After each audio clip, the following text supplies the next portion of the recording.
Welcome to Future Histories. My name is Jan Groß, and it is my great pleasure to welcome Nancy Fraser in today's episode. She is a highly influential critical theorist and a professor of political and social science at the New School in New York. And the episode was indeed recorded in New York, namely at NYU's Remark Institute, where I had the pleasure of being a TEFE visiting fellow in fall 2024. Many thanks to everybody at Remark for this really wonderful opportunity, especially to Stefanos Geroulanos, the director of the Remark Institute, as well as Samantha Paul and Amy Nguyen. Shout out also to the other fellows of the fall 2024 semester. I really enjoyed my time in New York, I have to say.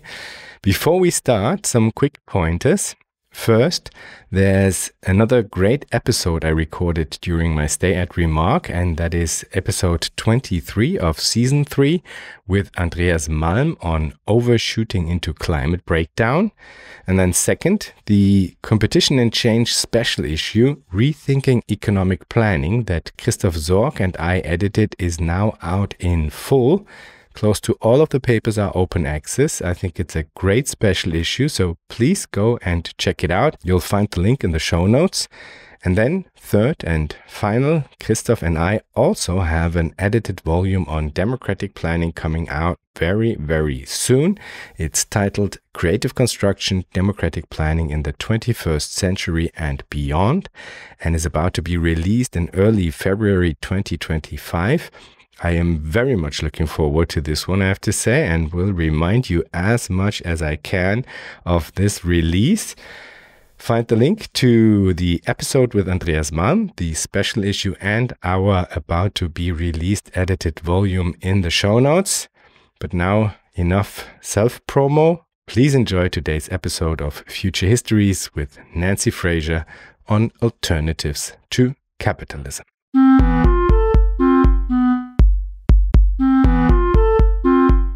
Welcome, Nancy. Well, thank you. I'm very happy to be here. I'm absolutely happy to have you.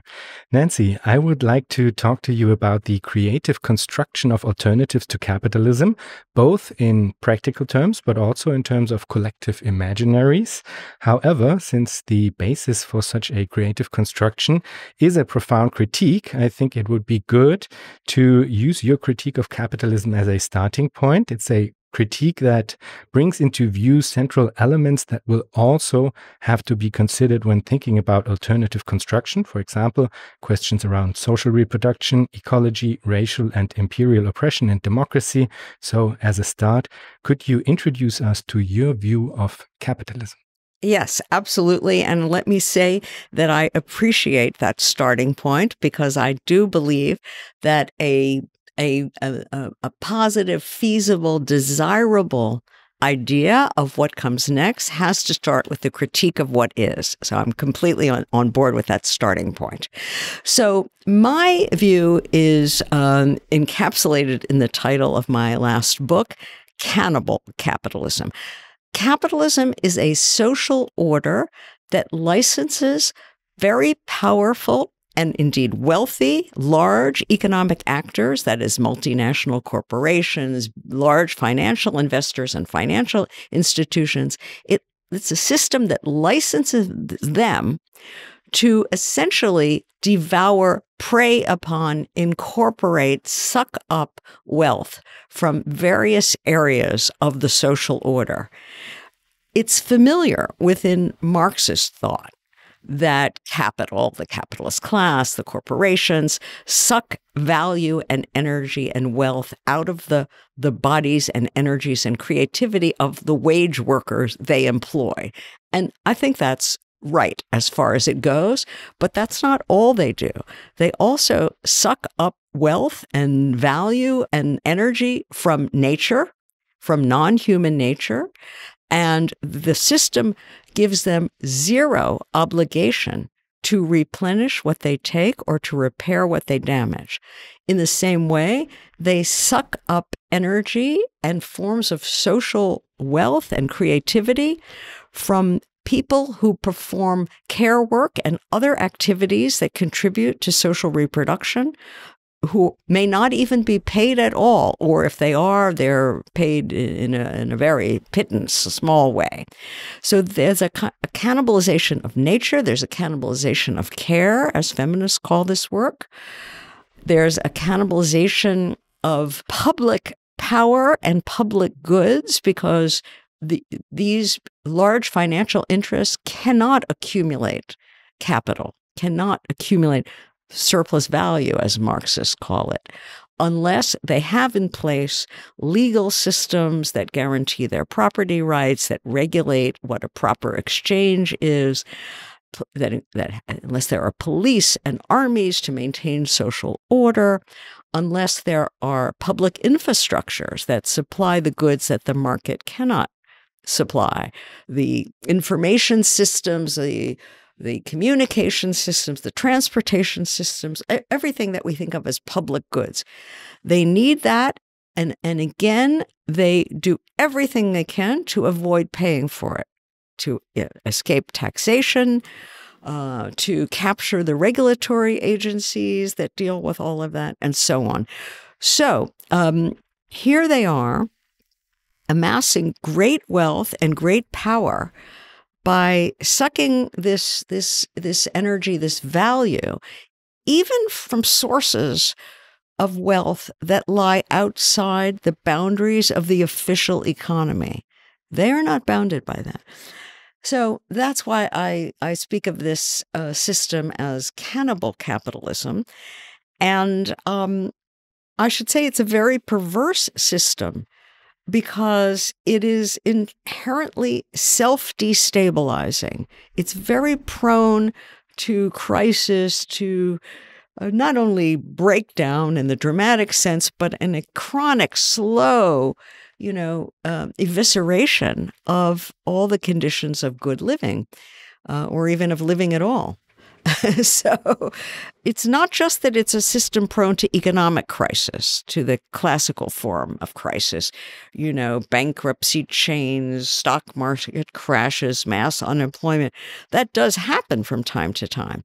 But it's also prone, which we're only belatedly understanding, to ecological crisis because of this dynamic of cannibalizing nature. Also prone to crises of care or social reproduction because of that other cannibalizing dynamic I just described, and prone to political crises of governance, where we simply don't have the capacity to actually solve the problems that the system is generating, the public powers, the states, localities, and so on. And of course, we don't have serious international powers at that level. The powers that we have lack the capacity to solve the problems. And related to that, it's prone to periodic crises of authority or hegemony, where people get fed up because the government, here they talk about the deep state, the government can't or won't do what the citizens require. So there's a loss of legitimacy. People look to other, types of powers, in some cases very bad, regressive notions of strongmen and so on and so forth. I think none of that is exactly accidental, even though none of it is strictly determined. And so it's a system that is always generating problems that it can't solve. That's why I think it's quite perverse. And I do want to stress that none of this is exactly accidental. It is all has a structural basis in the system itself. So it's a system at this point we should be thinking seriously about laying to rest and finding a successor. Yes, very much so, I would say. And how does this perspective that you just described, the perspective that also includes these background conditions upon which capitalism relies, how does this perspective change the way, or how should it change the way that we think about alternative construction, the way that we think about how a desirable socialism to come could be imagined and developed? Well, I'm very, very glad that you noticed that you used this phrase background conditions, and you noticed that I am not understanding capitalism simply as an economic system, which is the way it is usually understood. I'm proposing rather what I call an expanded view of capitalism, in which it is a larger social order in which the economy is embedded, but the economy is only one part of the capitalist social order. Think of capitalism as something bigger than the economy, sort of on a par with feudalism. Feudalism was not an economy. It was a whole way in which the political and the economic and the labor and the prestige and all of that was organized in one system. Capitalism should be thought of as an analog. And so just to sort of nail down this point that you mentioned about the background conditions, it's really the first social order in human history that has precipitated this thing called an economy as if it were a separate sphere, disconnected, and it runs on different principles and so on and so forth. Well, the economy is not really disconnectable fully from the conditions that make it possible, from the families and communities that nurture and create labor power, from the natural ecosystems and the planet, in our case, that supplies the material substratum on which production works, from the public powers that keep it functioning through law and repressive force and public goods, and so on. So, okay, that's really just your point. The economy has background conditions, and we need to. It doesn't make sense to just say we're going to change the economic system. What we need to be thinking about changing is the relation between any economic system and nature, and family and community life, and the political order, and the whole geography, because, I didn't really dwell on this before, but capitalism also depends on this kind of core periphery geography. We have the original wealthy countries where supposedly capitalism first developed. In fact, it's a little more complicated because it always, from the beginning, relied on siphoning wealth from peripheral regions, and regions where the populations were racialized and treated as inferior, and you could do things to them that you weren't supposed to do to your fellow Europeans, or in our case, the North Americans that were settled by English and other Europeans. So the indigenous peoples and so on, and of course slavery and all of that. We have to think about the job of replacing capitalism, let me put it this way, is much bigger than socialists have usually thought. They thought we could socialize ownership of the means of production and, give the workers a great deal of power to run and manage their own enterprises and so on. But they didn't think. Some of them did, but most of them didn't think enough about the relation between that and family life, neighborhoods, and so on. They didn't think about the whole problem of geography and region and underdevelopment, and not underdevelopment as something that just didn't happen, but underdevelopment as a verb, the way that Europe underdeveloped Africa and Asia. That's Walter Rodney's famous formulation. So we have to rethink the relation between economy and these background conditions. And this is an immensely complicated task, a bigger task than I think socialists have thought before. But I would say one element of it is, well, there's several elements. One element is to institute a principle that I call pay as you go. Don't allow the economy, whatever we mean by that, to just siphon wealth from outside itself without any obligation to replenish or repair. We should not, but what does that do? That basically offloads costs it mounts a huge bill of unpaid costs. It offloads those onto future generations or onto relatively powerless actors who are, populations that are far away from us and that supposedly we don't have to pay any mind to. So no more offloading of costs. We have to I don't like this language, but the economists would say we have to internalize costs. We have to at least internalize them in our thinking, not necessarily within a market framework. So that seems to me, this is not yet a design, but it's a principle that has to be taken into account in any design. Okay, so that would be number one. A second principle I think that would need to be taken into account is sort of democratizing institutional design. Who made these decisions about the economy is going to include X, Y, Z, and these actors are going to be able to do A, B, C, and then if the politics does anything, it'll just be to sort of regulate at the edges and clean up a little bit on the public taxpayer's dime, with respect, say, to ecology. No, that wasn't decided by us. That wasn't decided democratically. That was just sort of the fallout of the original steps taken when the system was established. If anything, it was decided in courts that, made decisions about the extent of property rights and so on and so forth. Well, that got us into a huge mess. You could say a mess that is so severe that I really don't see how we can continue on this path, facing, planetary breakdown, essentially.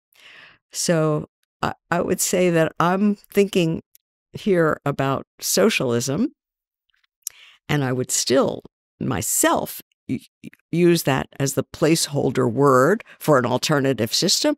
Other people might want to use different words. That's fine with me. As long as we can figure out what we're talking about, I don't care what we call it. But for me, a socialist alternative, a desirable alternative, means, at minimum, taking back the power to define what we want from the Elon Musks of the world, who are now essentially making all the big decisions about where we're going. The whole course of trajectory and the power to set that course is in the hands of people like Musk. And why does he deserve that? I mean, especially given, his inclinations. So I think that it's about vastly expanding what we mean by democracy. Democracy is no longer confined to the political system as it's traditionally defined, which is hedged in by economic wealth and other constraints.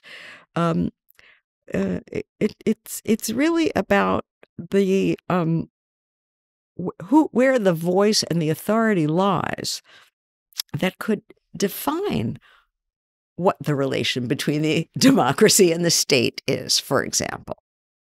So you can't sort of already start with a shrunken notion of where democracy, right, what its limits are. We have to say that the democracy is the overall frame, and then within that, we'll decide whether we're going to have states, global powers, et cetera, and how they'll relate to whatever economic powers we allow for. So there are at least two principles: democratize societal design and the possibility of the trajectory of societal development, and pay as you go. Those are very general, but it's a start, I think. I wanted to ask you what this means in regard to the division of spheres. I mean, within your last answer also lies the answer to this question, kind of, because we will need to bring ourselves into the position from which we can decide over how these boundaries are set anew or renegotiated anew.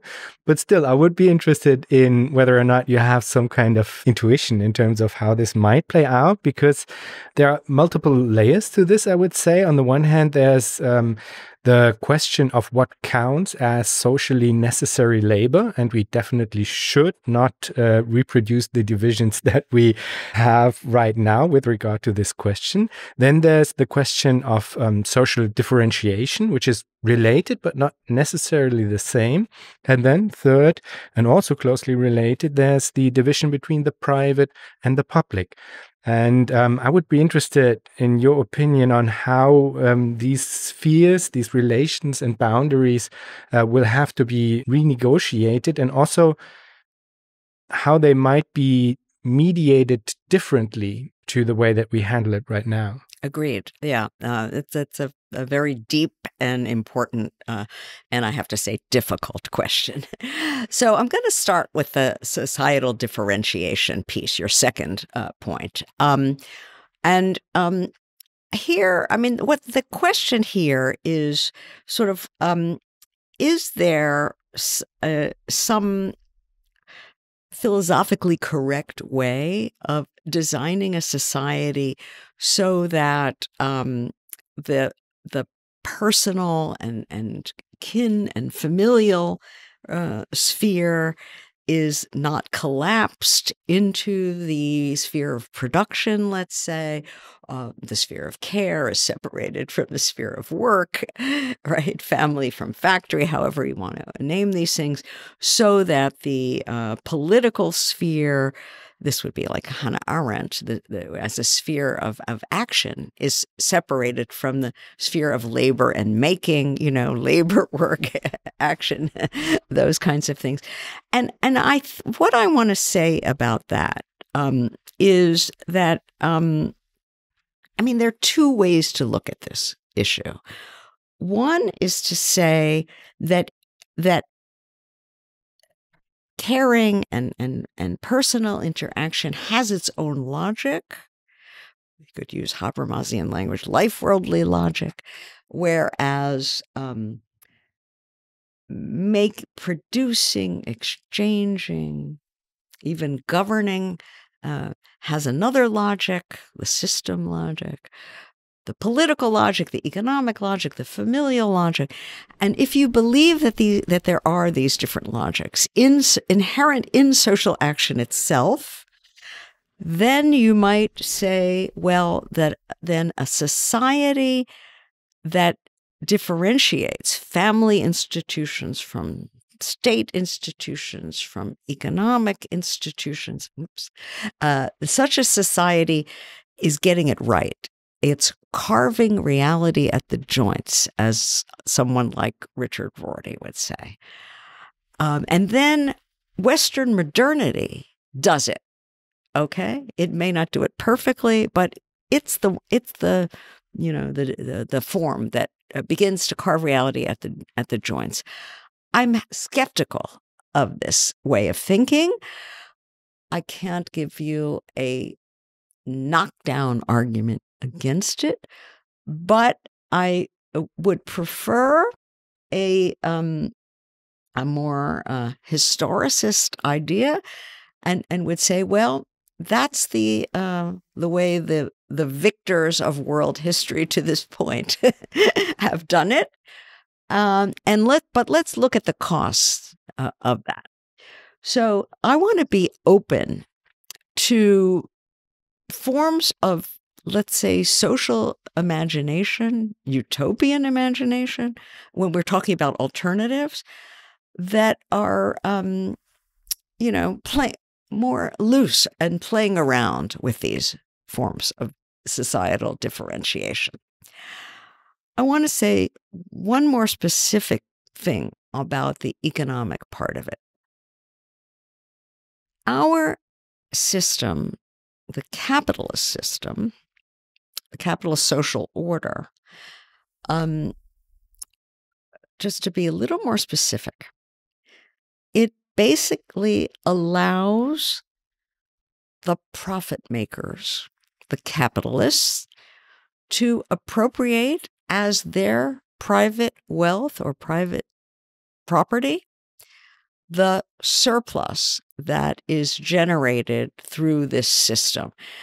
That has mainly been understood by traditional Marxists as the surplus hours they take from the workers, the surplus value that is, accumulated in factory work, because they pay the workers only for the necessary hours that it takes to create value to supply their living costs. They appropriate the surplus. But as I suggested earlier, there's a lot more to profit than that kind of surplus. There's all the wealth they take and do not replenish from nature, from care work, from the public powers, from those racialized and indigenous populations whose lands and so on they simply stole, and whose wealth where they're still extracting wealth from. So this issue of surplus that they control, this is really, we should be thinking about this as collective wealth of humanity on planet Earth. But that's where it comes from. It comes from all of us in one way or another, whether it's in the factory or because your land was stolen or because your island where you live is about to be submerged in rising oceans, or your community is about to be burned up in wildfires or whatever. This is the wealth of all of us that's being taken. And I think the most important thing in socialism is control, again, democratic control of social surplus, because what we do with that, how we allocate it, is what determines the trajectory of the society. And here's a sobering thought. What we think of as surplus may not really be surplus, because if the planet is burning up, it's not optional. What are we going to do about it? These are the basic the basic questions about how we continue, not how we advance in some new great way with more wealth. Capitalism is not just a wealth-generating machine, it's a destruction-generating machine. And so what is counted on the account books as profit is actually only the flip side of all the destruction.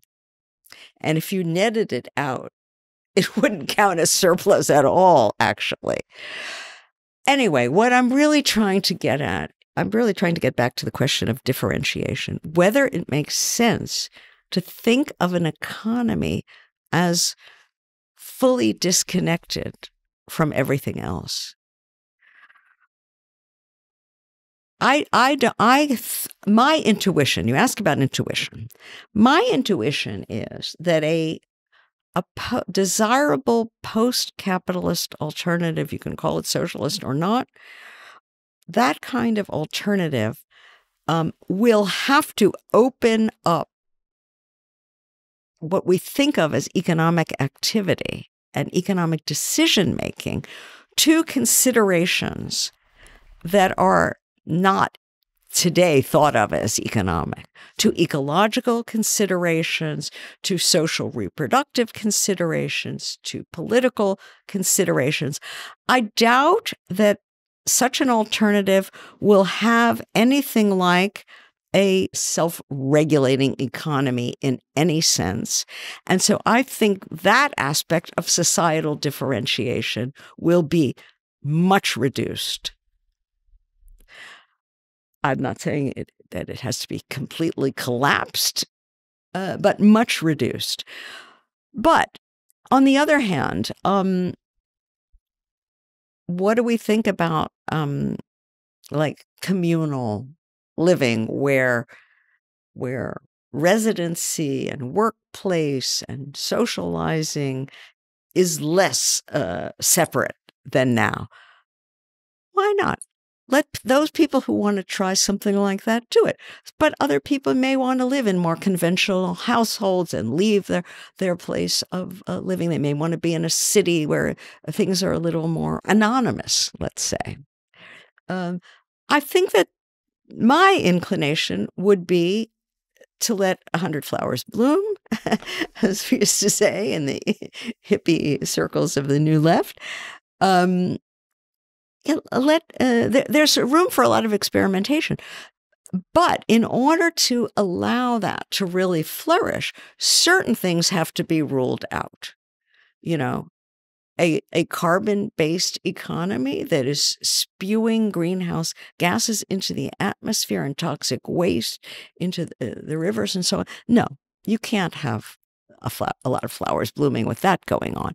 So I suspect, just to wrap it up, I know I've been going on for a long time, I suspect that the differentiation of economy from everything else will be very much softened. But I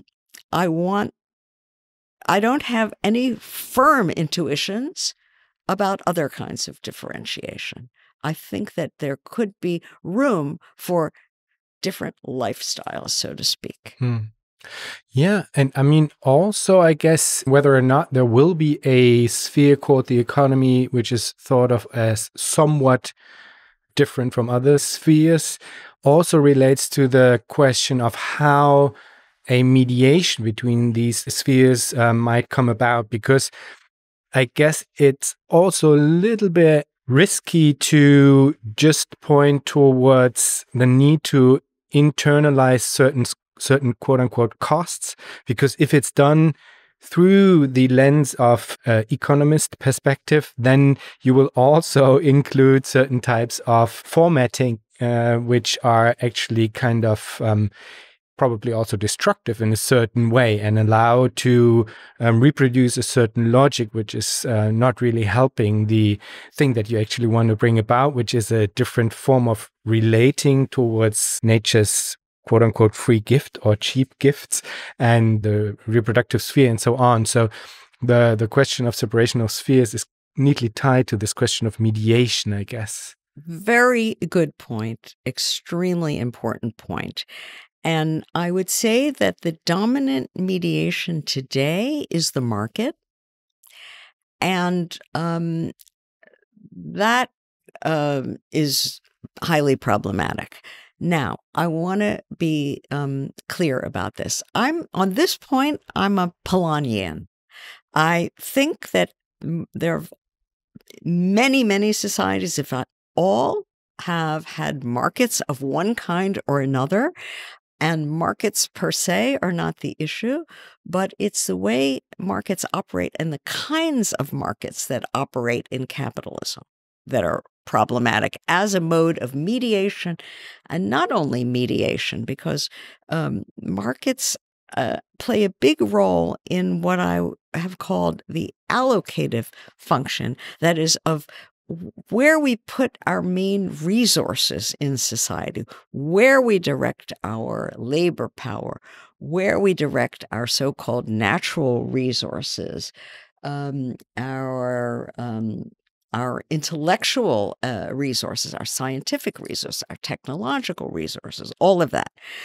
That works, again, it's the Elon Musks of the world. And forgive me if I personify him over and over again, but it's a good shorthand way of making the point.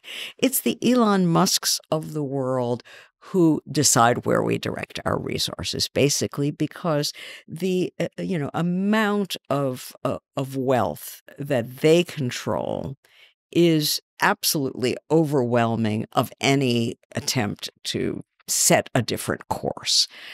And they get their wealth through market transactions, as well, or at least that's the official story, as well as, you could say, some forms of coercive, expropriation outside the market. They do plenty of that as well. But they make their decisions about investment and allocation on market basis, on profit considerations. And that's a, a, a mechanism that privatizes wealth and privatizes these decisions about allocation of wealth. So, what we want is not to have allocation decisions. These are big macro investment decisions made on a market basis. We want to remove the market from that level of social interaction. What I'm getting at is a view that I developed, and I didn't at the time have this phrase, but one of my readers coined the phrase the market sandwich. And I think that's a cool way of thinking about it. The formula is no markets at the top. That's what I just described. No markets at the bottom, which is the level of basic needs. This is almost a social democratic principle, a familiar principle. It's Bernie Sanders. Healthcare is a human right, not a commodity. But maybe some markets in the middle. And this is where we get back to that experimental thing. I don't see any reason where we're talking about what we think of as consumer goods and consumer preferences that are not at the level of basic needs. I don't see anything wrong with using markets as a distributive mechanism there. But that's different from using them as an allocative mechanism where we make decisions, again, about what the basic priorities for using our large-scale collective wealth is. So that's the idea of the markets sandwich. Markets coordinate much too much now. They coordinate all three of those levels. Let's remove the bottom and the top, and let's see what we might want to do in the middle, where markets could be one coordinating mechanism among others. There could also be cooperatives and communes and, other kinds of, rather than small businesses, let's say. I have a couple of questions towards this middle of the sandwich, because I would be interested, what then is the role of competition within socialism? Because if we have markets, there will be some form of competition. And this also to a certain extent might have destructive elements inscribed into it, depending on how you use it specifically, maybe. Yeah. I have to acknowledge that I haven't thought through this question in a deep enough and full enough way. I have always assumed that there had to be, and I'm following the very interesting work of Diane Elson. I don't know if she's known to your listeners, but she had the idea that we're really talking about how we decide and who decides. We're really talking about production. Who decides what to produce, how much of it, what color, what what fashion statement. Again, because we're talking about areas that are not where we're not just talking about healthcare or education or the basic needs. So Elson's idea was that you need two streams of information. You need consumer preferences. That's what the economists always talk about, and that's the usual market way. But she said that and this gets back to that question of the subject of all of this, right? When you're thinking about preferences and market signals as a stream of information telling us what to produce and how much, there you're thinking about subjects who don't actually communicate in a broad and thoughtful way about what the society needs. They're only thinking about, what do I want given a limited menu of options. Do I want to choose this color or that color, or et cetera, et cetera?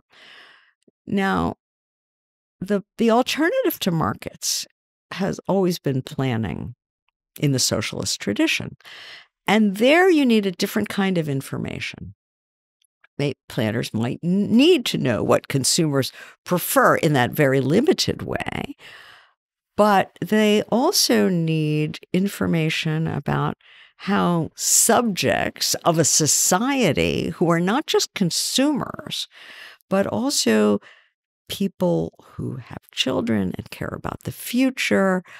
They are people who live on a finite planet and have to care about the environment. They are people who are engaged in a wealth of different social relations and care about the quality of those relations and whether they're going to become atomized and alienated and so on if certain steps are taken. So they need information in which people think in a more thoughtful, layered, deep way, not just about so-called immediate endogenous preferences, but about the exogenous effects and larger social effects. So the question is sort of how to give the preferences their due while also generating other streams and types of information for decision making. And so I come then, and this is one reason that I still do subscribe to the idea of socialism, because I think it has understood better than other traditions the importance of planning as a collective, intellectual decision. It's both thought and decision making. Now, historically, we know that socialist planning was anything but democratic, although there were some pretty interesting intellectual developments of the Leontiev type and so on. This is technical. It's too technical for me. I don't have the mathematical and other capacities to actually comment closely about the specifics of that.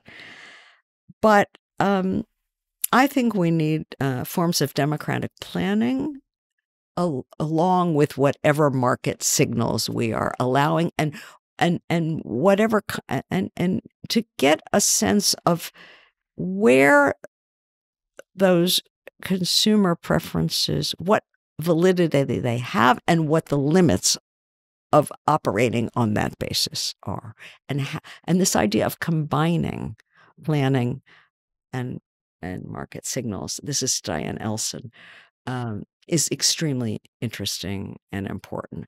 I don't have the answer, but that's the track I want to think along.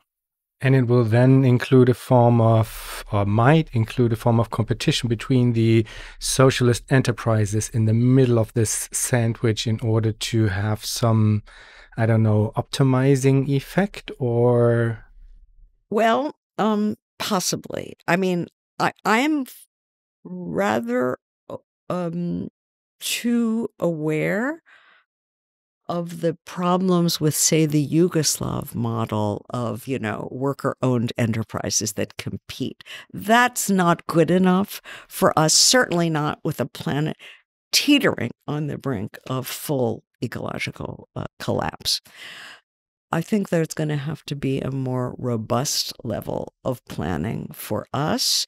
Maybe some of these decentralized schemes, competitive or not, would have worked at an earlier stage of history. But we're at a point now where something like the Walter Benjamin idea of revolution as pulling the emergency brake is, we didn't choose this, but this is where we are. So I think there's going to have to be some more hard kinds of limits on the competitive dynamic as a dynamic that has historically involved concentration. competition leads to concentration and so on, of wealth, of power, winners and losers. I think not only for reasons of social justice, where we're not just saying we want a very robust safety net for the quote unquote losers in competition, but I think we're saying that, I'm saying that we want much more proactive anti-concentration. So, okay, you can you make a very popular product, but at a certain point, we're gonna tax your profits so steeply that it's almost like, you're going to be paid a nice salary for what you do, but you're not going to just grow and muscle everyone out. Yeah, because I'm trying to get a sense of why leave this idea of markets in place. Also because of the reason you just hinted towards, the experiment in Yugoslavia, which showed real deficits in terms of implementing market socialism. And I think we should learn from this experiment with regard to the question of markets, but also up to which point does it really make sense to talk of markets? Because I would totally agree that we need certain types of information, that we need certain types of horizontal coordination.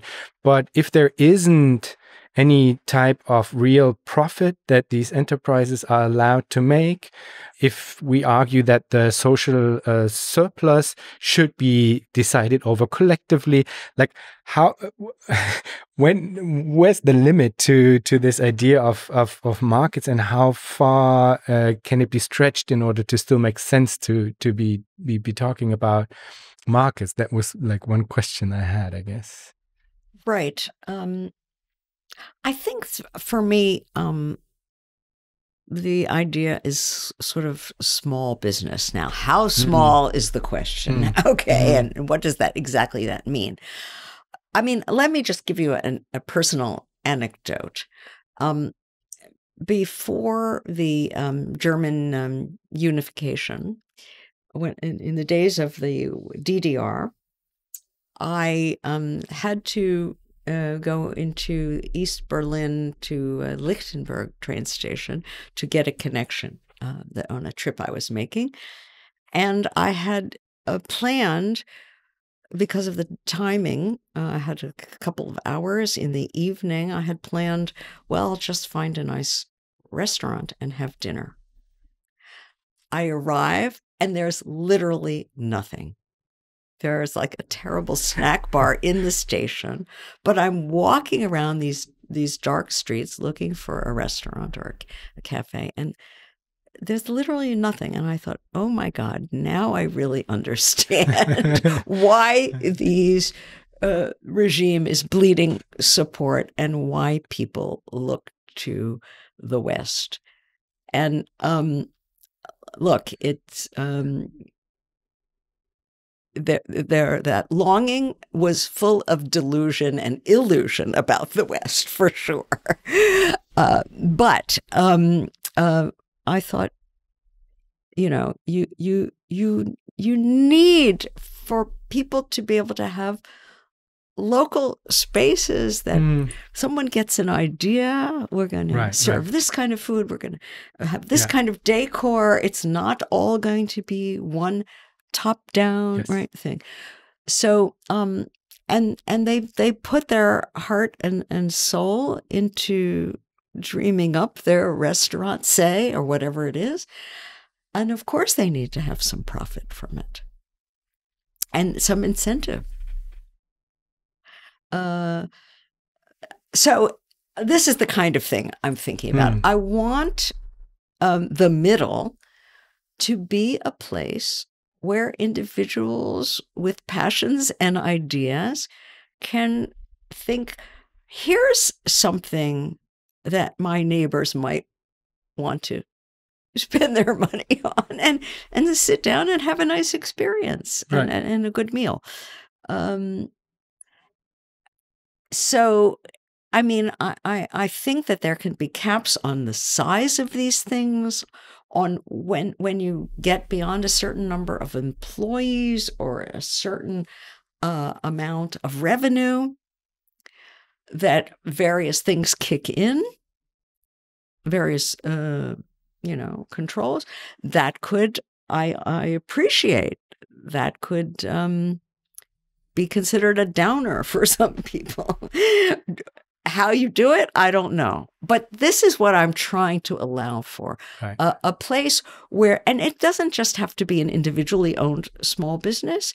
It could be a cooperative. It could be a worker-owned business rather than a privately owned one, and so on. Fine.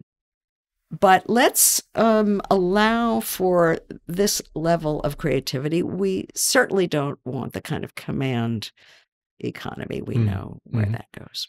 Agreed. So another question would be, within the framework that you sketch of a socialism to come, would there be a form of wage labor? I think it depends on how we define wage labor. In Marx, it's defined as the merely subjective state of a human being stripped of all access to land and means of production and the ability to work, to someone who's forced onto the labor market and at the mercy. In that sense, no, that's not. So we have to be thinking of people understood as already part of a complex that includes access to means of production, access to land. William Morris, who is someone I'm very fond of when I try to think about what socialism should be. Okay, it's a little romantic on the craft stuff, but he one principle that he suggested for that work had to be free and pleasant and so on and so forth was that individuals had to have free access to the means of production. Now, that's no longer wage labor in Marx's sense. How you actually conceive it and implement it and know what it means exactly is another matter. But that's a great idea. Free access to the means of production. So that the full range of in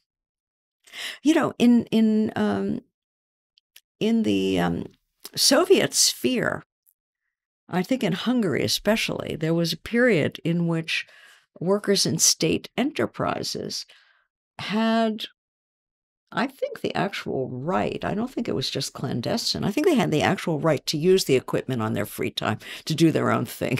So that's getting us somewhere. It's not, And of course, then the question of whether we're even talking about the kind of large-scale industrial production. That's a whole nother question. But so everyone has to have some access to some land, at least to some small-scale tools, maybe to large-scale machinery. I don't know. And also, if I understand it correctly, as the lower part of the sandwich, there's universal basic services and public luxury, no? Yes. So good. One would not need to work in order to have a good living. Is that right? Yes. Well, okay. Look, there is you alluded to, full-scale luxury automated communism. This is a phrase that, no. Public luxury. Sorry. Misunderstanding. That's, not really, okay. That's from, and I know what you mean, fully automated luxury communism. Right.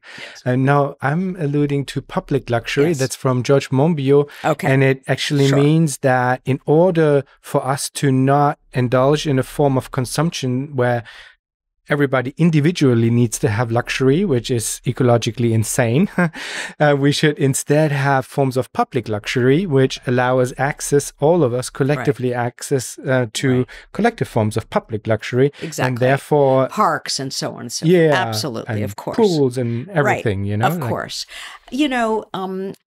This is from my perspective an idea of social democracy at its best. I don't actually think it's all that revolutionary. There was a time, and I'm completely for it. And I've sometimes said that the lower level of my sandwich, is really just very robust social democracy on a global scale.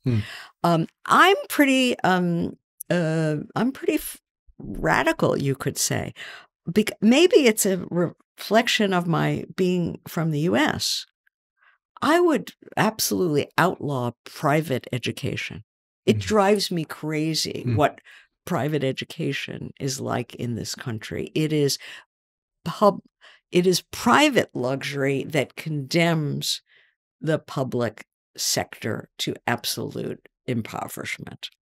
So yes, I do think of these things as luxurious, and not just at the level of individual doctors for me, but the public health and so on and so absolutely, yeah. And you also alluded to it in some of your answers already, and it's maybe a little bit of a technical question, but I find it nonetheless really interesting because your critique of capitalism, it points out the many ways in which the production of surplus value within capitalism is not only exploiting the waged worker, but it also highly depends on exploiting unwaged labor and what we call the sphere of reproduction, but also free and cheap nature, to use the term from Jason Moore.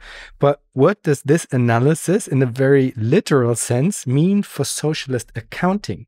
What counts as socially necessary labor within socialism, and how can it be taken into account? And taking into account, I might add, does not necessarily mean a numeric counting, but taking into account can maybe take very different forms than just counting nature in monetary terms, or price for that matter. Right. So I think the first thing is a very general abstract idea, and that is that what's beyond the sort of thinnest, most, let's say, reductive ideas, like a person who weighs 200 pounds needs X number of calories a day, beyond that level, there is no sort of, objective given answer. These are questions for deliberation. And this brings us back to that sort of question of how to democratize such deliberations, even about deciding what is necessary versus what is surplus. Because as I said, my suspicion is that there's a lot less surplus in the air than we really, than we tend to think, because of the destructive side of production. So that's the first point, that a lot of these matters have to do with complicated questions that are not decided by algorithms, but only by people talking and thinking together about how they want to live. What are the things that we absolutely cannot postpone, right, that have to be fixed now? And of course, it is changing the whole food system so that everybody gets nutritious food and that we're not pumping fertilizer everywhere and methane and so on and so forth. So how do we, and accounting also for people's traditions, people who are used to eating meat in sustainable ways, et cetera, et cetera. Okay, so we're at a certain crisis point, really on the brink of full-scale collapse. And so we do have climate science, for example. We do know that it's possible to measure the composition of the atmosphere. And we do know something about how much we have to cut emissions and or even eliminate them and do the repair. because we are facing constraints, some of which we actually have some scientific knowledge about numbers. And, you know, and that's sort of the other side of, you know, how many calories a person who weighs this much needs. Okay. We are operating within certain constraints like that, but we don't want to think that socialism means just living a poorer life. Right? So we have to be thinking about what is gained by a simpler way of living. Uli Brand and what's his name? His co-author. Marcus Wissen. Right. What's the opposite of the imperial mode of living? And we can't think of it only as getting by with less in a sense that is, you know, worse. And this, you spoke earlier about the political imagination, the moral imagination, the aesthetic imagination. All of that has to be brought into play here. And I think the most important thing is to sort of create the venues and the conversations. I was very struck when the Brazilians first came up with the idea of participatory budgeting. Okay, I understand that in reality, under the various constraints in which this idea was developed, it may have been less, you know, empowering, let's say, but something like that idea where you actually do empower people to think along with the planners, understanding constraints, pushing back where appropriate against what are being presented as constraints from on high, but sort of bringing the planning and the needs somehow together. And to a certain extent, it will have to be a collective process of experimentation on that front as well, I guess. A crucial question when thinking about developing a socialism for our time is the notion of the subject as it relates to this idea of, or our idea of democracy. And for me, there are many open questions related to this nexus, and I would be very interested in hearing your thoughts on this. What I often encounter within the debate about democratic economic planning when it comes to this question of subject is a kind of relapse into a predefined canon of thinking with regard to the democratic subject. In the case of Pat Devine, for example, who has otherwise developed a very interesting model for democratic planning. This centers around the very normative notion of an, and I quote here, autonomous, self-activating, self-governing subject, end quote, as the nucleus of democratic planning. He also speaks of a society made up of autonomous, self-activating subjects. And I have to say, in his defense, this is not meant in an atomistic or individualistic way, since he very much also stresses the interdependence within all of this as well. However, there's an underlying idea inscribed in this framing, an idea in which, given the right circumstances, we would all transform into this normative ideal of an active, participating and self-governing subject, and that this idealized notion of the subject is in a way the medium through which a strong notion of democracy will enact itself. It's in that sense, I would say, a form of democratic essentialism, I would argue. There are other models, for example, coming from a socialist Republican tradition, which frame it in a language of civic duty, but that similarly poses a very normative notion of the subject as the necessary quote-unquote material, that's my polemic framing of it, as the necessary material to work with. And I really don't like this approach and even find it to be quite dangerous to a certain extent, because immediately the question pops up how these idealized subjects should be brought about. And I would like to find a way to think about forms of post-sovereign democratic planning that do not have to rely on such a quasi-essentialist notion of the subject as its foundation. So I would be really interested in your thinking about this. What is your approach towards this nexus of subject, socialism, and democracy? Wow, that's so interesting. I'm not really deeply involved in these discussions. I guess I should have said at the outset that I'm more comfortable in the role of critique than I am of, We all are. We all okay. are. But I will give you sort of my gut reaction. This is a terrible path to go down.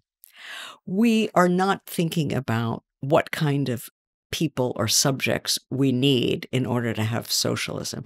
We have the people and the subjects that we have, and they are multivarious, and they live all over the world in many, many different ways. There's no one subject.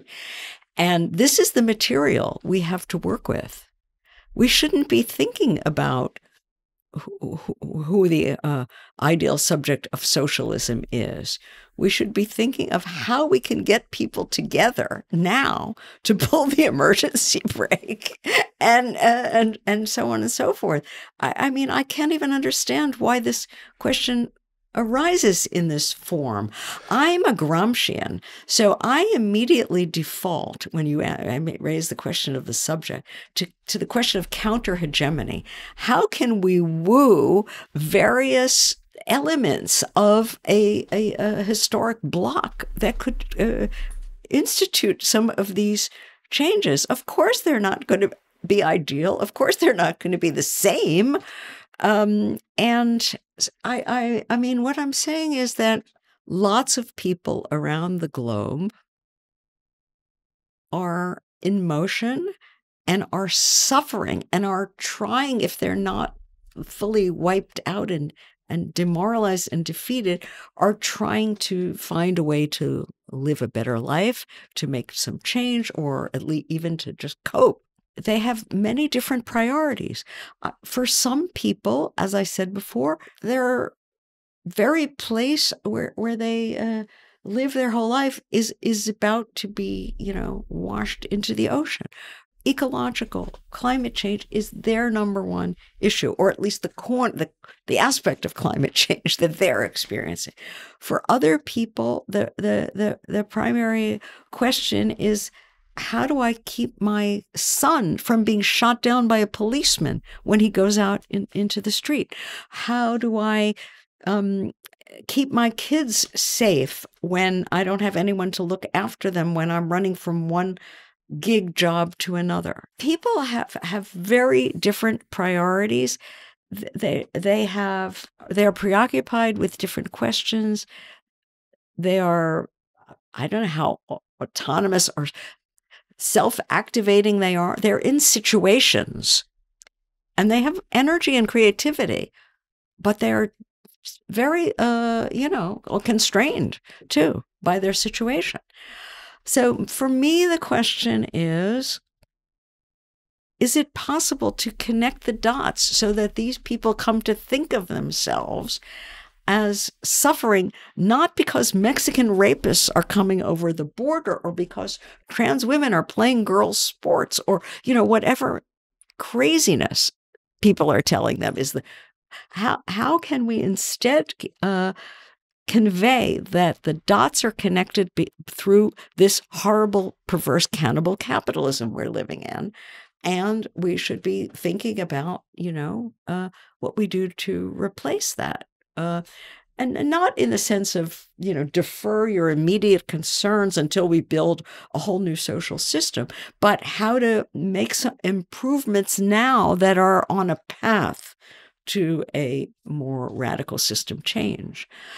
These are the questions I'm preoccupied with. This question of who are the right subjects strikes me as really off base. I may be missing something, but that's my gut response. Yeah. Well, I mean, as I said, I'm really critical of this approach as well, even though I think that it's coming from a place where the person who developed this model doesn't mean it in a somewhat authoritarian, descriptive way. Not at all. Prescriptive way, right? Yeah. Okay. No, he does not. You know. Yeah. I think he just assumes that this would be something everybody would aspire to, given the right circumstances. And I think it's a way of trying to make plausible a model which is very much centered around a high degree of democratic participation on the one hand and inclusion. The model is called negotiated coordination. So there's a lot of kind of negotiation in place as the mechanism through which the mediation of different types of levels, different types of problems, different types of quote unquote stakeholders and so on is being addressed. And in order to make this work, this model, which is based upon all these principles, he assumes it would need a certain type of, as I said, active self-determining subject that wants to engage in all of these processes. That's kind of the logic, you know? And so I just want to not be nasty and kind of present it as if he was some type of fat actor trying to prescribe one subjectivity towards all of us. It's more or less an carelessness with regard to this question of subjectivity, I would say, inscribed in this model, but has a logical connection to how the model itself is set up, I would think. So, fair enough. Yeah. I agree. It's very important not to caricaturize the perspective one's arguing against. That's good. I guess that I am. It's interesting because if I had, from a philosophical point of view, if I had to characterize that position, I would call it comprehensive liberalism, a liberalism that has an idea of what the sort of the good liberal subject should be like. That is kind of this idea of a comprehensive doctrine. It's a whole worldview. I would, and this is a word, I don't often describe myself as a liberal, but I would say I prefer a different kind of liberalism, if we're talking about liberalism at all. And that is the liberalism of no comprehensive vision. Let some people be contemplative monks if that's what they want, as long as they're not spewing garbage into the atmosphere. Let some people be, very, communal in their orientation, let other people be more individual. I don't think we need one kind of person. Absolutely. So, but, there are certain things that we have to coordinate about. And we have to find ways of coordinating that don't remake our total personality. You don't need a total. People have many facets. They can do fine in negotiating some things, but they need a lot of their energy and things to be differently elsewhere. And I mean, kind of related to this question, but slightly different. I mean, because there needs to be a form of collective identity as well, I guess. So I would be interested, because I would totally share this notion that we should not fall behind a certain element of individual freedoms that actually liberalism kind of stands for in some parts, in others not, but in some parts. Right. So we should not fall behind certain individual freedoms, but also there would need to be a certain type of collective identity, which should not, and I can not emphasize this enough, be based on either an ethnos or a nation state. But then this question comes up: how is this collective attachment also, as an affect maybe, this collective attachment towards a collective identity brought about? Okay, this is a great question. And I don't think there is one collective identity. That's the first thing I want to say. I think that to live in the world we're living in now, we must, everybody share the idea that we are denizens of planet Earth and that therefore we have to think globally about ecological questions and what it means to protect this Earth and that we are all living on and dependent on. But we might also think of ourselves in more regional ways as in urban. I'm a New Yorker, and not to the exclusion of traveling and enjoying lots of other places, but we're all going to have attachments that are smaller. We're going to have many attachments. Some of them the trick is to know when a given attachment should supersede the others. With respect to the climate, the atmosphere, et cetera, the planetary must supersede. In the sense of you have to rule out certain things. That's not saying positively you must do this, but you must not do that. Okay? Other questions can be on a smaller scale, and there are some that are sort of in between. This is sort of the idea of what they used to call it, federated cosmopolitanism, right? So think of ourselves as participating in interactions at multiple scales, not just one, and therefore of having multiply scaled different affective attachments and identities, if you want. Now, having said that, I want to say that because so far we're still talking at the level of what the good alternative society is, right? But I face this question in another respect, back to that Gramscian thing of how you construct a counter hegemony. I'm worried about the transition, not just what we're transitioning to, but the how we get there. I think you have to be thinking about both. And I'm more at at different times, I'm more focused on one aspect than the other. Right now, I'm very focused on the how. The way the question comes up here is, I said a moment ago, I'd like to connect the dots and develop a more robust sense about why the person who's worried about the island going underwater should be thinking about the person who doesn't want their Black teenage son to be shot by the police. Why there's one social system that connects them, and how to develop a robust sense of that in order to think about scaling up the so-called resistance or the struggle for the alternative. Now, I've been struck by the problem that's very cognitive.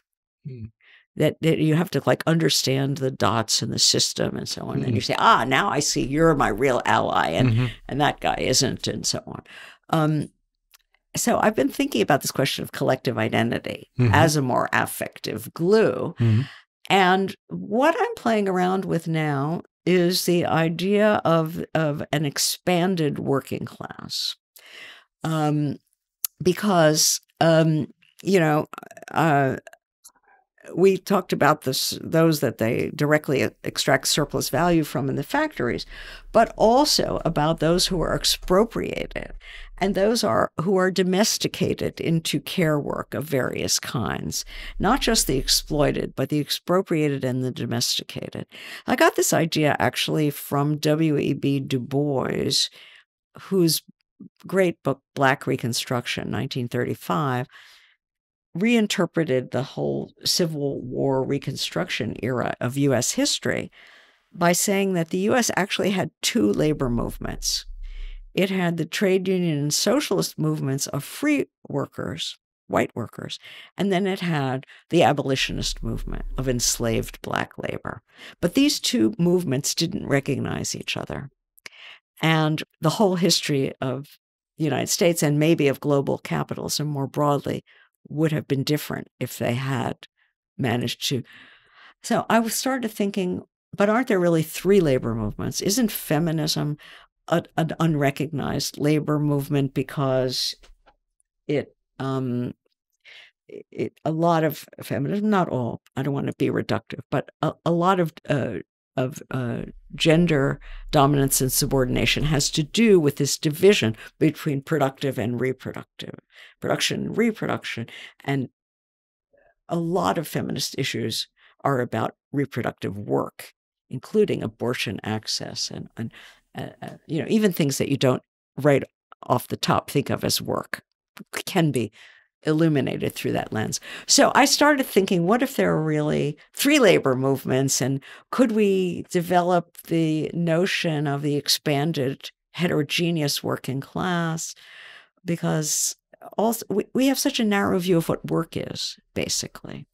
All the people who are outside the formal labor market, they are working like crazy, running around with one hustle after another to try to kind of get enough to eat for the next day, Anyway, this is on a different level than the way you were posing the question, but it's as a transitional. Here I'm going to use a Trotskyist phrase: a transitional socialist program. How to unite the expanded working class of those 3.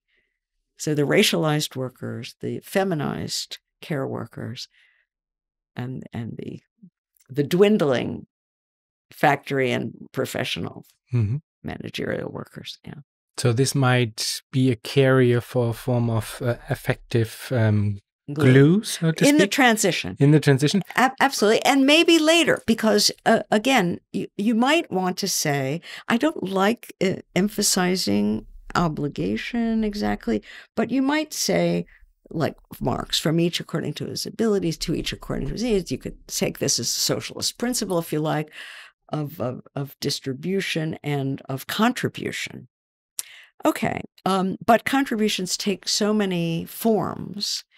And if you think of work in that way, maybe it is part of the socialist imaginary as well. I mean, 2 questions immediately pop up, I would say. And the first one would be how to draw the boundary there, because, I mean, some people talk about animal work, for example, not saying that this is the same as human labor or human work, but that one might use this lens of animal work as something that might also contribute to this expanded notion of work or labor that you're talking about. I guess that would be the first question. And then the other one would be, even still, if labor or work is the carrier through which this attachment is being brought about, what about the elements that are beyond labor and beyond work, and how to bring them in also? Good. Great. So, okay, so let me address both of those points. They're great points. So, animal work, nature works. I'm not wild about it. I see the point of it, but I want to take another tack, and I'm going back to the Grundrisse. It's related to what I said before about wage labor being this impoverished subject, cut off from nature, cut off from the land, cut off from the means of production, unable to set herself or himself to work except by selling that labor power to the capitalist. So what Marx is saying in the Grundrisse that's so powerful is that until capitalism, that there's a whole complex of human, animals, land. It's all complex. And at some point he had even earlier had written about nature as man's inorganic body. So I think that you don't need to say nature works in order to establish this whole sense of connectedness. Mm-hmm. That's what we want. Mm-hmm. That's what I like about the ecological vision, the connectedness. I don't need to say that, the tree is working. I feel already connected to the tree because I can't be who I am without it. I can't do what I want to do without it. Okay, maybe that's a subtle difference, but because I'm focused on the Gramscian problem of how do you build, where are the labor movements? The animals are not a labor movement. There could be an ecological movement that speaks for them, good, but they're already in my scheme without saying that. I don't need the mosquitoes to be a labor movement. In fact, sometimes I don't want them at all, although maybe they do some useful things. So that's the first point. Here's where I come to William Morris, whom I adore. Basically, he picks up on, he calls socialism. He wrote a novel, it's not a very good novel, a didactic novel called News from Nowhere, which is describing a guy falls asleep and dreams that he lives in the socialist paradise. But the subtitle is extremely interesting. Socialism, an Epoch of Rest. Now, it turns out that for Morris, there are two kinds of rest. There is mere animal rest, where the beasts are running around chasing, their prey, or just, going for a romp, and they fall down exhausted and they sleep. And we don't get enough of that kind of rest in capitalism. And everybody needs animal rest, but we also need human enlivening rest, which is where we create. So he has three terms: work, rest, and art. He wants there to be art within work, and also the art you do outside of work. So these are also two kinds of freedom, as in Marx: freedom within the realm of necessity and freedom beyond the realm of necessity. That's a line in Capital Volume 3, I think. So I think there's a way to think about the work, rest, art connection that starts to get at that, and then we should add the sort of whole question of that work. One problem with Morris is that his idea of work is too focused on object making exclusively, not enough focused on people nurturing and connection building and all those other things and earthwork, keeping the habitat in good shape. That's another kind of very important work that is slighted in capitalism. That's where I'm going to do the ecological stuff, not as nature is working, but that people are living in close contact. And before capitalism, I don't want to romanticize that, but in some cases, they're actually tending to the local habitat and keeping it in a sustainable shape for themselves, an enjoyable shape for themselves. And it's certainly, when we think about the desirable society that we want, the post-capitalist society, I think that the place of work in that society requires thought, because human beings are always going to have to work. It doesn't just fall into your lap. You may be in a Tahitian little island, the mangoes drop into your mouth, but no, not. So the question, and what Morris says, is that socialism is not going to abolish work. It's going to make it much more pleasurable and to make it take much less of our time. Work is going to become short and more fun, a lot shorter and more fun. That's a great vision, I think.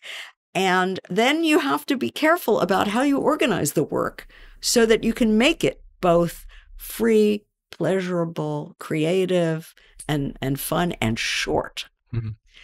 You don't need many, and also varied. You don't have to do the same thing over and over and over again. Anyway, I think this is a very important part, and I would recommend that people who are trying to reimagine socialism go back to Morris. He doesn't have all the answers because, like I say, to object focus. There's a good feminist critique to be done of him about the importance of the work of connection building and nurturing of people. When reading your conversation with Rahel Jaegi, there was a real interesting chapter where you talked about the role of markets within socialism, and we talked about this as well.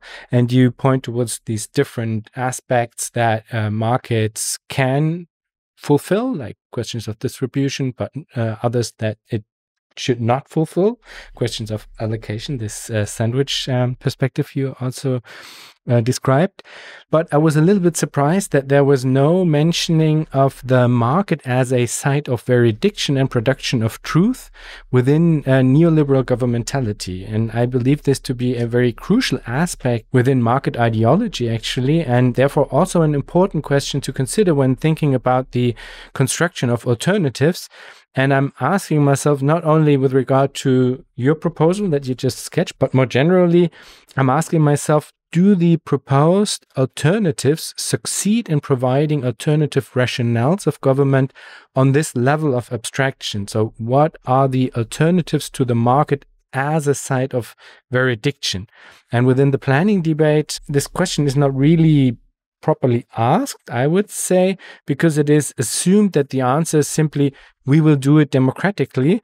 But I would argue that this not really addresses the problem in all of its depth, or at least the answers I know of do not really succeed in that. And I would be very interested in your opinion on that, on this question of markets as sites of veridiction and production of truth. Well, I guess I haven't really thought about this in a deep way, but I guess I would start by saying that there are different kinds of truths. And, going back to what I said about Diane Elson, I mean, okay, markets produce at the level of consumer preferences a certain kind of rather uninteresting truth. It may have some uses, but if you try to erect that into the whole principle of determining, what the society is going to be, then you're really using the wrong kind of truth. Okay. Now, planning involves some expertise. That's another kind of truth. Public sphere, marketplace of ideas, democratic deliberation, other kinds, I suppose. And each of these has a role to play. Mm-hmm. Is there some fourth? I just mentioned three. I'm sure there are a lot more. Is there some kind of fourth meta truth that we should be aiming at? I don't know what it is. Is that the kind of question you're asking? No, not really. Not that we should. Actually, the opposite. Okay. To be honest, my intuition would be that we need to develop collective processes of producing non-essentialist truths, so to speak. I think the thing is that I don't think, because for neoliberals, the market is described more or less as a metaphysical place of unknowability, where we don't really have any way of kind of accessing this truth that the market is producing. And this plays a certain role within neoliberal governmentality. It happens behind our backs. And it's functional interlace. Right, but it plays a role also with regard to, for example, questions of political self-limitation within neoliberal governmentality, And what I encounter is that, at least within the planning debate, one way of trying to address this move, so to speak, by the neoliberals, would be to argue for transparency or intelligibility, as if this would kind of solve this problem or would address the same question that the neoliberals are addressing when they create this metaphysical space. And I would say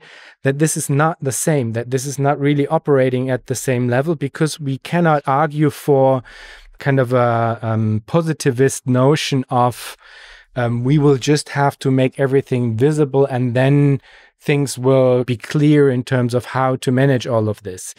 I would say visibility, transparency, and full intelligibility are not really an appropriate package, so to speak, with regard to the neoliberal move of creating this metaphysical space. And therefore, we would need to find another mechanism.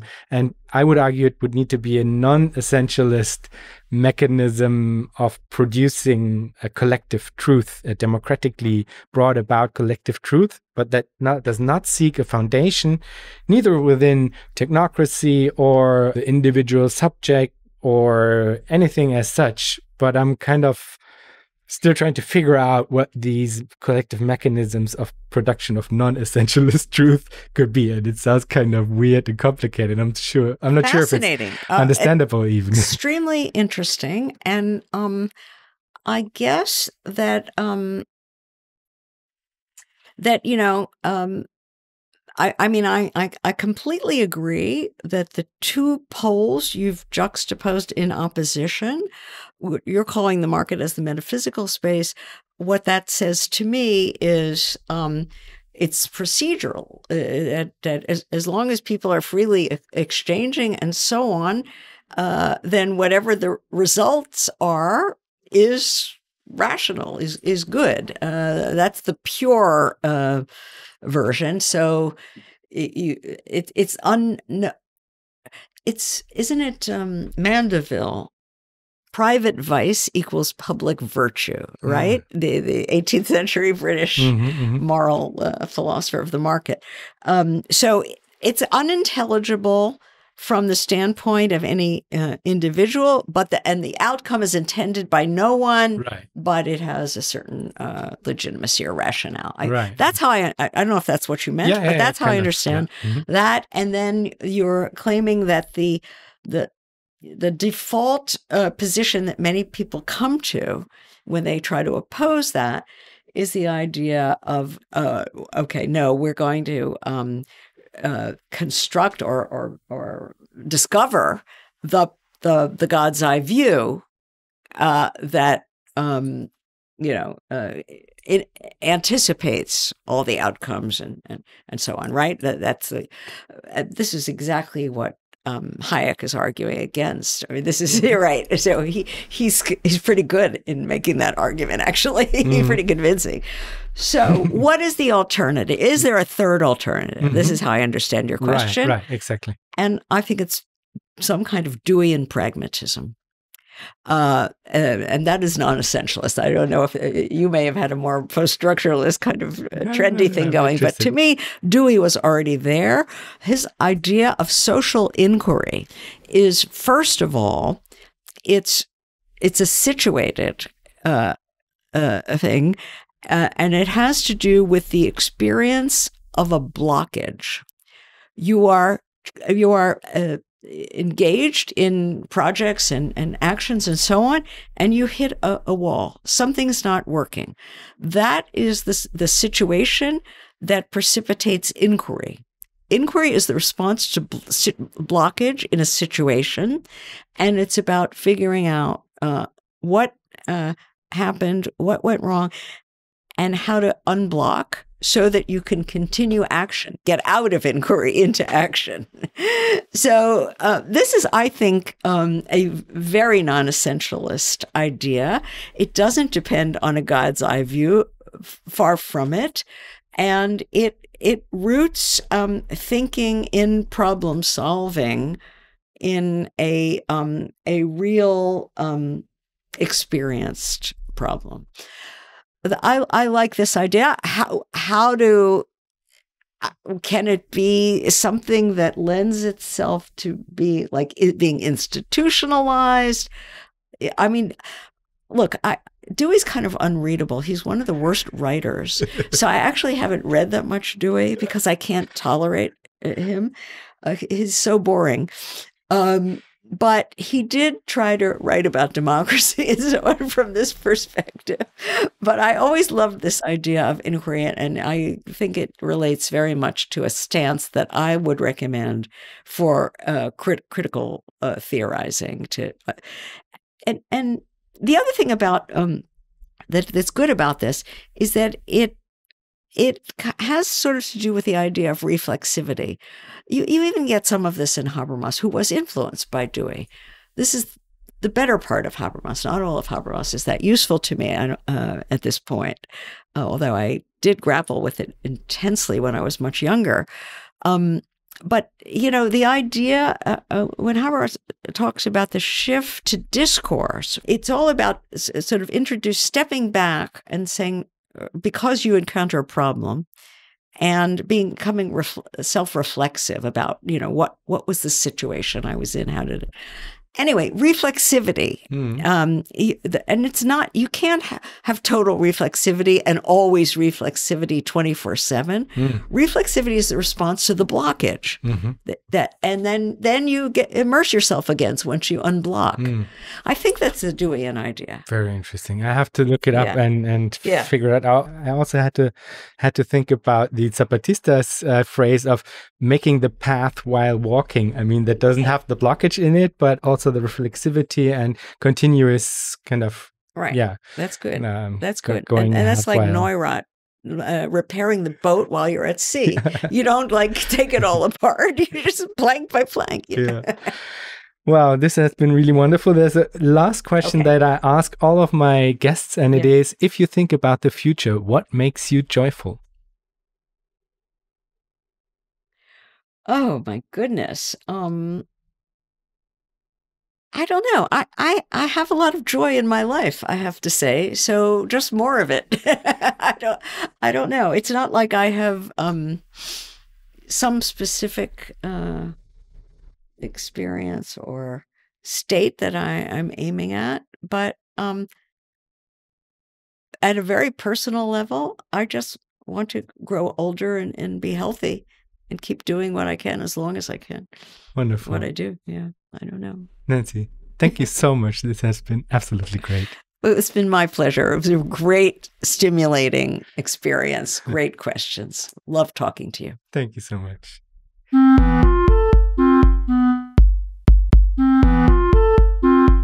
That was our show for today. Thanks a lot for listening. If you want to support Future Histories, you can do so on Patreon. For this, visit patreon.com/futurehistories, or you can simply tell a friend that you liked the show and that he, she, or they might like it as well. Thanks a lot, and hear you in 2 weeks.